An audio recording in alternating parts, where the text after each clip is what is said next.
Bien-aimés dans le Christ, que la grâce de Jésus-Christ notre Seigneur, l'amour de Dieu le Père et la puissance du Saint-Esprit descendent maintenant sur nous pour nous aider à méditer cette parole afin qu'elle puisse porter du fruit dans notre vie pour la plus grande gloire de Dieu et le salut de nos âmes. En ce premier dimanche du temps de l'Avent, j'aimerais méditer avec vous l'Évangile de Jésus-Christ selon Saint Luc, au chapitre 21, les versets 25 et 28 et les versets 34 à 36. En ce temps-là, Jésus parlait à ses disciples de sa venue. Il y aura des signes dans le soleil, la lune et les étoiles. Sur terre, les nations seront affolées et désemparées par le fracas de la mer et des flots. Les hommes mourront de peur dans l'attente de ce qui doit arriver au monde, car les puissances des cieux seront ébranlées. Alors, on verra le Fils de l'homme venir dans les nuées avec puissance et grande gloire. Quand ces événements commenceront, redressez-vous et relevez la tête, car votre rédemption approche. Tenez-vous sur vos gardes, de crainte que votre cœur ne s'alourdisse dans les beuveries, l'ivresse et les soucis de la vie, et que ce jour-là ne tombe sur vous à l'improviste comme un filet. Il s'abattra, en effet, sur tous les habitants de la terre entière. Restez éveillés et priez en tout temps. Ainsi, vous aurez la force d'échapper à tout ce qui doit arriver et de vous tenir debout devant le Fils de l'homme. Bien-aimés dans le Christ, ce texte a un style particulier qu'on appelle apocalypse. L'Apocalypse signifie révélation, dévoilement. Ce genre apocalyptique a au moins 4 caractéristiques. Ce sont des livres qui sont écrits pour les temps de détresse, généralement de guerre et d'occupation étrangère. Deuxièmement, parce qu'ils sont écrits en temps de détresse, ce sont des livres de consolation pour confronter les croyants dans leur fidélité et leur donner la force face aux martyrs. Troisièmement, ils dévoilent, c'est-à-dire lèvent un coin du voile, la face cachée de l'histoire.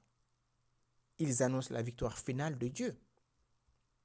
Et quatrièmement, dans l'attente de ce renouvellement promis par Dieu, ils invitent les croyants à adopter une attitude, non pas d'attente passive, mais de vigilance active. Ces paroles en temps de détresse nous donnent quoi, frères et sœurs? Ces paroles doivent nous mettre dans l'espérance. Dans l'attente de ce renouvellement promis par Dieu, Jésus nous dit, quand ces événements commenceront, redressez-vous et relevez la tête. Ces événements, bien sûr, comme Jésus nous l'a décrit, le soleil va perdre sa luminosité, les étoiles, la lune.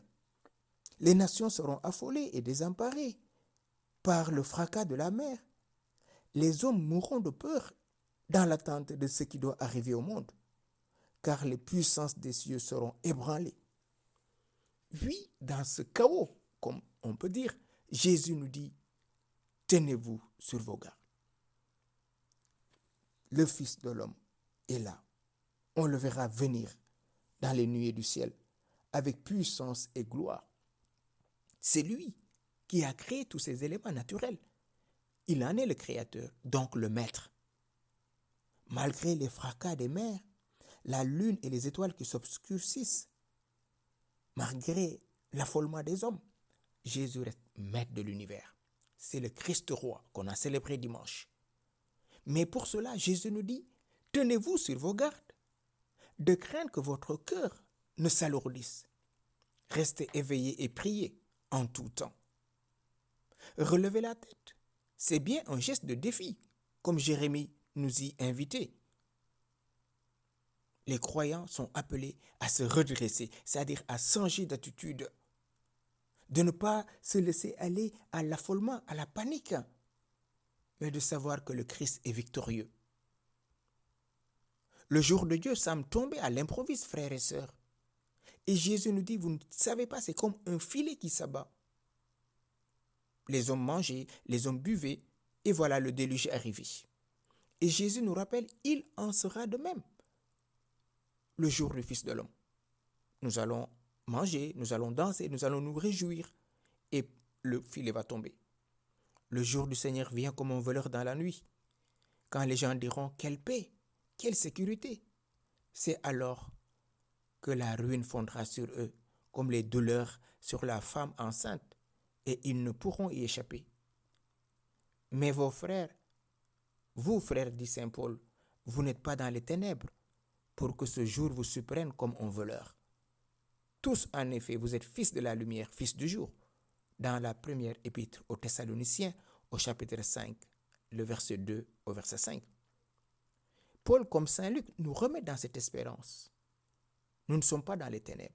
Malheur à ceux qui seront dans les ténèbres, c'est-à-dire dans le péché, ceux qui vivent pour eux-mêmes, comme s'ils étaient leurs propres sauveurs.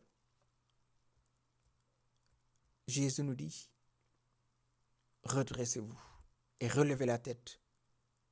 À ce moment-là, on sera digne de paraître debout devant le Fils de l'homme. Au moment où les hommes vont mourir de peur, au moment où les hommes vont être catastrophés, il nous dit, redressez-vous, relevez la tête. Oui, frères et sœurs, le temps de l'Avent qui commence aujourd'hui est l'occasion de renouveler notre espérance en ce Dieu vainqueur du mal, ce Dieu vainqueur de la mort. L'espérance n'est pas l'illusion que tout ira bien, baba cool. Mais l'espérance, c'est la certitude que Dieu est avec nous. Dieu est avec moi. Quoi qu'il en soit, il ne peut pas m'abandonner. Il me dit, j'ai gravé ton nom sur les paumes de ma main. Vivre dans l'espérance signifie éveiller notre conscience à la présence de Dieu.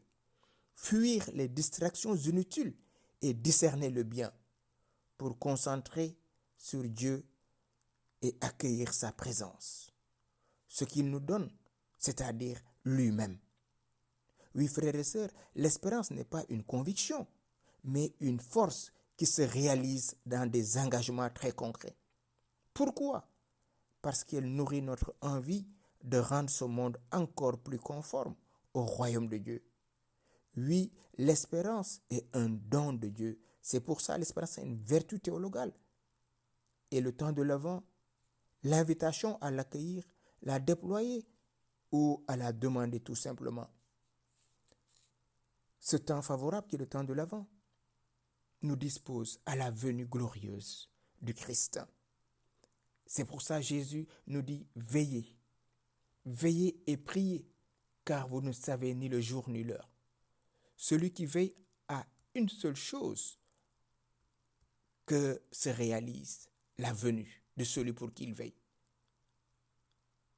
Ainsi, en veillant, vous aurez échappé à tout ce qui doit arriver et vous tenir debout devant le Fils de l'homme. Oui, frères et sœurs, cette veille trouve son accomplissement dans le fait d'être debout devant le Fils de l'homme. Quelle grâce, quelle gloire que Jésus nous donne. Lui, cette attitude dans l'attente, dans cet écart qui nous sépare de ce qui doit venir immanquablement. Jésus nous dit, redressez-vous. Mais avant de dire redressez-vous, il nous dit, restez éveillés et priez.